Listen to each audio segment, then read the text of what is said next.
अक्सर ऐसा देखा गया है कि हमारे डिपार्टमेंट, हमारी फील्ड या हर जगह कोई ना कोई ऐसा व्यक्ति जरूर होता है जो हमें आगे बढ़ने से रोकना चाहता है, बात बात पर हमारी टांग खींचता है। ऐसे लोग हर जगह मिल ही जाते हैं, लेकिन एक बात हमेशा याद रखिएगा, टांग खींचने वाला व्यक्ति हमेशा हमारे पीछे होता है और नीचे होता है। ना तो वो हमसे कभी आगे जा सकता है और ना ही हमारी बराबरी कर सकता है। और ऐसी सिचुएशन को कैसे हैंडल किया जाए, ये मैं आपको एक छोटी सी कहानी के जरिए बताने जा रहा हूँ। तो चलिए बिना समय गवाए कहानी शुरू करते हैं।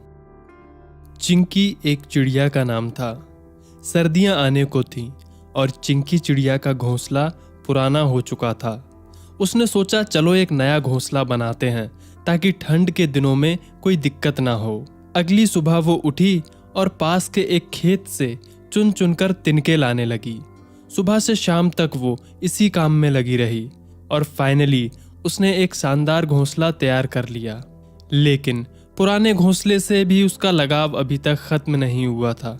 उसने सोचा चलो आज एक आखिरी रात उसी में सो लेते हैं और कल से नए घोंसले में अपना आशियाना बनाएंगे। रात में चिंकी चिड़िया वहीं सो गई।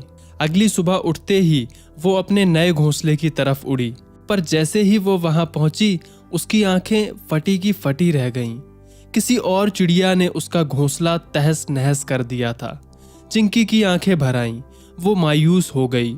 आखिर उसने बड़े मेहनत से और लगन से अपना घोंसला बनाया था और किसी ने रातों रात उसे तबाह कर दिया।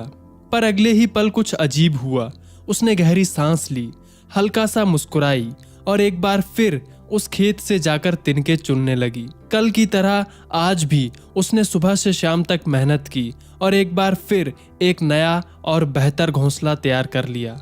दोस्तों, घोंसला उजड़ जाने के बाद वो चिड़िया चाहती तो अपनी सारी ऊर्जा औरों से लड़ने, शिकायत करने और बदला लेने में निकाल देती, पर उसने ऐसा नहीं किया, बल्कि उसी ऊर्जा से फिर से एक नया घोंसला तैयार कर लिया। जब हमारी मेहनत पर पानी फिर जाता है तो हम क्या करते हैं?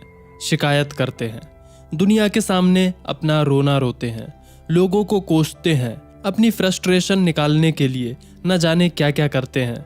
पर हम एक चीज नहीं करते, हम फौरन उस बिगड़े हुए काम को दोबारा सही करने का प्रयास नहीं करते। दोस्तों, जब हमारे साथ कुछ बहुत बुरा हो तो हम न्याय पाने का प्रयास जरूर करें, पर साथ ही ध्यान रखें कि कहीं हम अपनी सारी एनर्जी फ्रस्ट्रेशन, गुस्सा और शिकायत में ही ना गवा दें। और ध्यान दें कि ऐसा करना कहीं हमें हमारे नुकसान से ज्यादा महंगा तो नहीं पड़ रहा है। और मैं तो ये भी कहूँगा कि अगर कोई बहुत बड़ी बात ना हुई हो तो उसे अनदेखा करते हुए अपने काम में फिर से लग जाएं, क्योंकि बड़े काम करने के लिए ये जिंदगी छोटी है, इसे बेकार की चीजों में नहीं गंवाना चाहिए। चलिए अब इस मजेदार कहानी को अपने दोस्तों और परिवार के साथ शेयर कीजिए।